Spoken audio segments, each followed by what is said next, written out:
بسم اللہ الرحمن الرحیم۔ السلام علیکم ورحمۃ اللہ۔ Doctor Muzammil official platform, آپ کا ہوسٹ محمد مزمل ایک نئے ولاگ کے ساتھ آپ کی خدمت میں حاضر ہے۔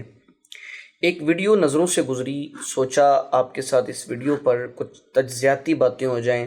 رجب بٹ جو ایک بہت ہی مشہور ولاگر اور ٹک ٹاکر ہے، اس نے کل گجرانوالہ میں ایک پروگرام کے اندر یا ایک ریلی کے اندر اس نے شرکت کی۔ لوگوں کو پتا تھا یہاں سے رجب بٹ نے گزرنا ہے، تو ایک بہت بڑی تعداد میں لوگ نکلے۔ اب میں آپ کے ساتھ وہ ویڈیو شیئر کر رہا ہوں، ذرا اس ویڈیو کو دیکھیے۔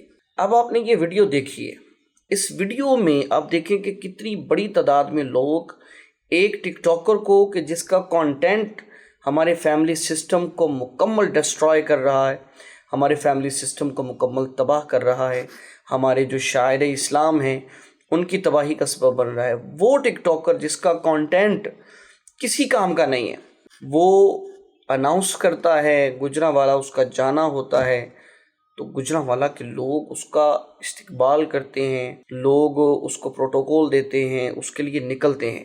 اب آپ اس ویڈیو سے ہماری قوم کے سٹینڈرڈ کا، معیار کا اندازہ لگائیں، ان کی پسند اور ناپسند کا اندازہ لگائیں، کہ جو قوم پیٹرول اور فیول کی پرائسز بڑھنے پر احتجاج کے بجائے پٹرول پمپس کی لائن میں لگ جاتی ہے، وہ جب ہم صورتحال دیکھتے ہیں تو ہمیں پریشانی ہوتی ہے، تو اس کے پیچھے سبب کیا ہے کہ ہم نے اپنے ہیروز، اپنی پسند، اپنا سٹینڈرڈ ہی اتنا بےہودہ کر لیا ہے۔ اس معاشرے کی اخلاقیات کا جنازہ نکلا ہوا ہے کہ یہ قوم اپنا حق لینے کے لیے نہیں نکلتی۔ اندازہ کریں، روتے ہیں، بلکتے ہیں، پیٹرول کی پرائسز بڑھ گئیں، مہنگائی کا عذاب آ گیا، یہ ہو گیا، وہ ہو گیا۔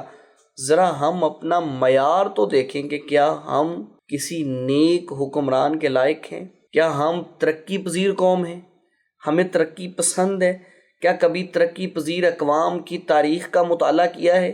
جو قومیں ترقی کرتی ہیں ان کی اخلاقیات کہاں ہوتے ہیں؟ ان کے اندر احساسات کتنے ہوتے ہیں؟ ان کی پسند، ان کا معیار کیا ہے؟ رجب بٹ جیسے ٹک ٹاکروں کو اگر ایک قوم اتنا پروٹوکول دے گی، رجب بٹ جیسے ٹک ٹاکرز کو، ولاگرز کو اگر قوم اتنی ہائپ دے گی، تو پھر اس قوم کے ساتھ بالکل صحیح ہو رہا ہے جو ہو رہا ہے۔ ہمیں، ہماری یوتھ کو، ہمارے نوجوانوں کو اس بارے میں سوچنا ہوگا کہ ہم کب ایک مکمل، ایک تہذیب یافتہ قوم بنیں گے۔ اس پر ضرور سوچئے گا۔ السلام علیکم ورحمۃ اللہ۔